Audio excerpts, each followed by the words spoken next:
Bonjour! Cette semaine, je vous propose de nous pencher sur un ouvrage de l'auteure noire américaine Bell Hooks qui s'intitule La volonté de changer, les hommes, la masculinité et l'amour. Ce livre, initialement paru en 2004 aux États-Unis, a été traduit par les éditions Divergence en 2021 et fait partie d'une série d'efforts de traduction en français des travaux de l'auteure féministe américaine. J'espère d'ailleurs que nous aurons l'occasion de découvrir d'autres de ses travaux ensemble. Bell Hooks est une écrivain, éducatrice et critique culturelle née d'une famille de classe ouvrière dans l'État du Kentucky en 1952. Dès le début des années 80, Bell Hooks a commencé à écrire sur le rôle de la race, de la classe sociale et du genre dans l'oppression. Dans tous ses travaux, elle utilise une approche dite intersectionnelle où elle analyse la nature interconnectée de ces catégories sociales et en quoi ces catégories impactent la vie d'individus ou de groupes sociaux. Bell Hooks est décédée le 15 décembre dernier et les nombreux messages en ligne sur les réseaux sociaux, les groupes de discussion et de lecture de ses travaux qui se sont créés, les textes et blogs qui lui paient hommage, témoignent de l'impact qu'elle et ses travaux ont eu dans le monde.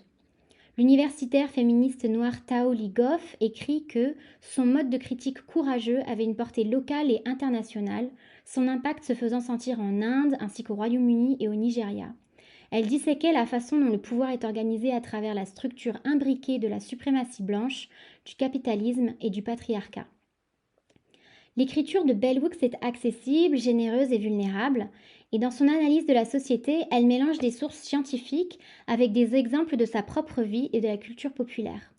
Pour en savoir plus sur l'ensemble des travaux de Bell Hooks, je vous encourage à lire le texte en ligne de Nathalie Brataville et Fania Noël qui s'intitule Comment transformer radicalement la société avec Bell Hooks.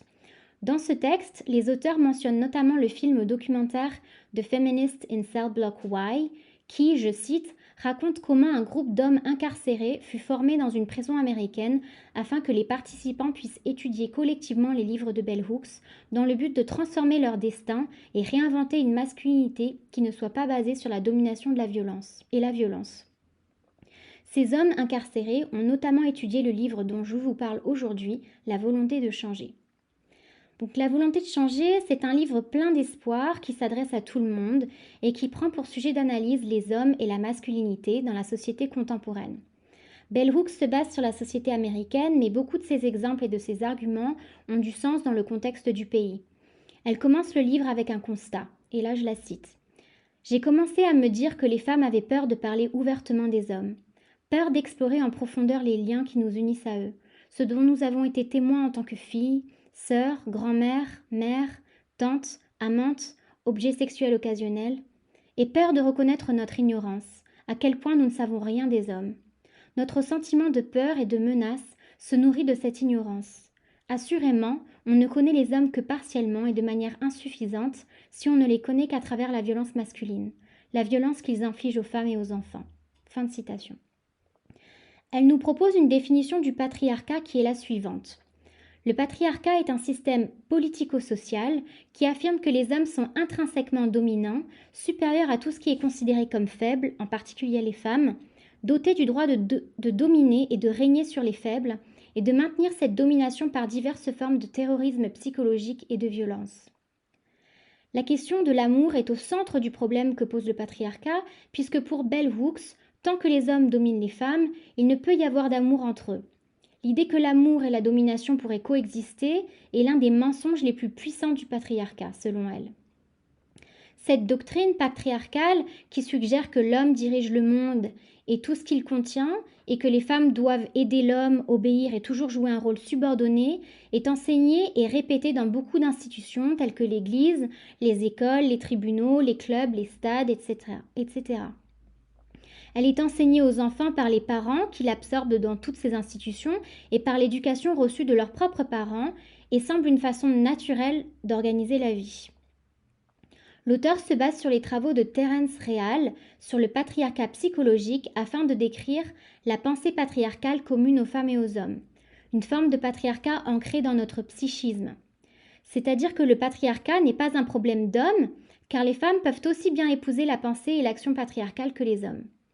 Elle ajoute aussi qu'aucun homme n'échappe à l'influence du patriarcat s'il ne s'efforce pas volontairement et activement de changer et de contester ce système.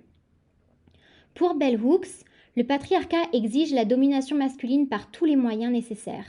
C'est pourquoi il soutient, encourage et tolère la violence sexiste. Or, dans les discours publics sur la violence sexiste, c'est de maltraitance et de viol commis par les partenaires domestiques que nous entendons le plus parler. Mais pour elle, les formes de violence patriarcale les plus répandues sont celles que font subir les parents patriarcaux à leurs enfants au sein du foyer. Cette violence sert en général à renforcer un modèle de domination où celui qui impose son autorité est considéré comme le maître de tous ceux et celles qui n'ont pas de pouvoir et où il ou elle s'octroie de maintenir son règne par des pratiques d'assujettissement, de subordination et de soumission. Cela fonctionne d'ailleurs aussi pour les mères patriarcales et la violence psychologique que ces mères peuvent infliger à leurs enfants. Elle mentionne aussi les secrets et non-dits patriarcaux que l'on garde afin de protéger le règne du père. Tout au long du livre, Bell Hooks insiste sur le fait que les mœurs patriarcales enseignent aux hommes une forme de stoïcisme affectif, selon lequel plus ils ne ressentent rien, plus ils sont virils selon le mythe masculin que les vrais hommes ne souffrent jamais.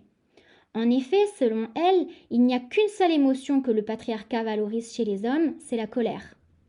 Elle ajoute que leur folie, quel que soit son degré de violence ou d'abus, est considérée comme naturelle, comme une expression positive de la masculinité patriarcale. Cette colère cultive la peur chez les femmes et les enfants, et cette peur est rarement communiquée aux hommes. Elle écrit « Les femmes disent rarement aux hommes à quel point elles ont peur d'eux ».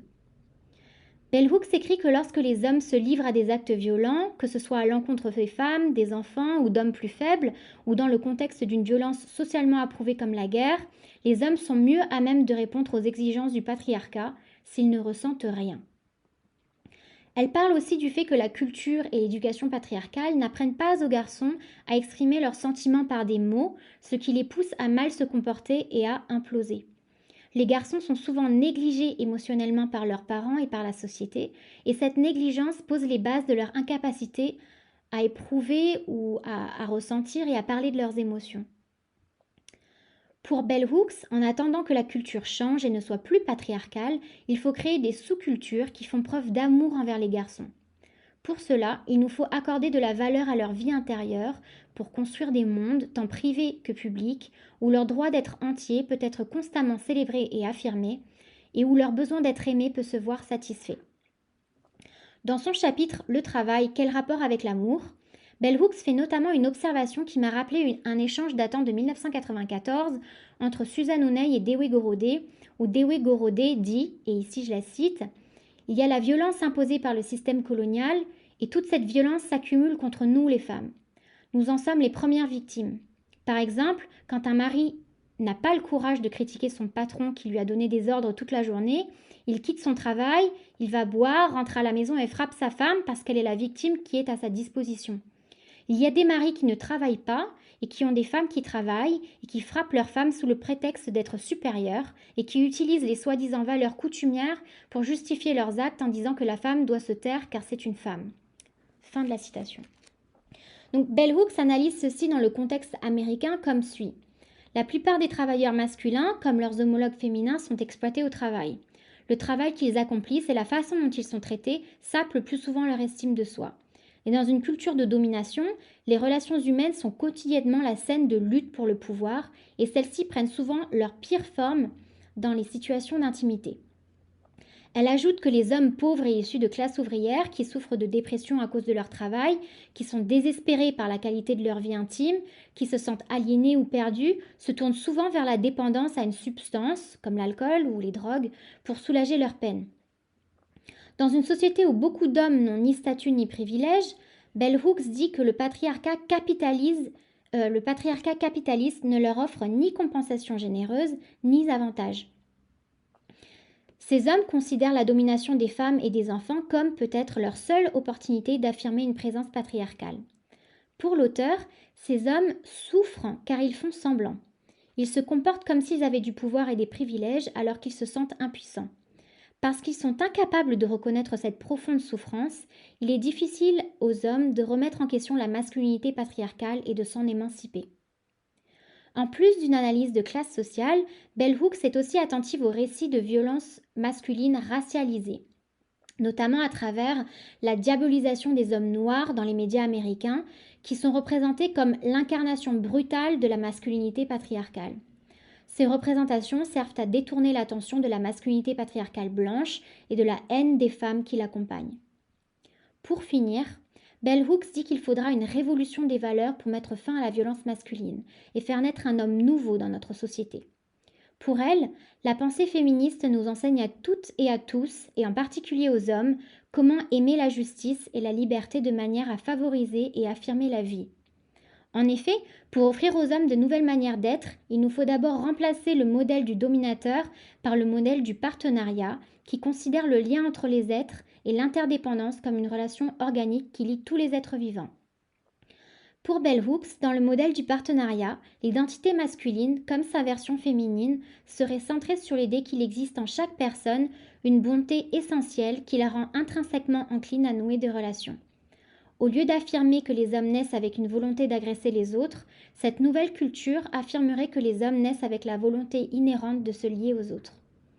En alternative à la masculinité patriarcale, Bell Hooks propose une masculinité féministe qui, selon le psychologue Robert Levin, aurait pour principale composante l'intégrité, l'amour de soi, la conscience affective et l'affirmation de soi, ainsi que des compétences relationnelles telles que l'empathie, l'autonomie et la capacité à tisser des liens. La création de nouvelles manières d'être pour les hommes doit passer par la capacité des femmes à entendre les hommes exprimer leurs douleurs et à faire face à la souffrance masculine de manière courageuse, sans détourner le regard. Mais la guérison des hommes nécessite aussi une prise de conscience et un travail que les garçons et les hommes doivent faire sur eux-mêmes. Pour Bell Hooks, l'amour des femmes aide, mais il ne suffit pas à les sauver. En fin de compte, les garçons et les hommes se sauvent eux-mêmes lorsqu'ils apprennent l'art d'aimer.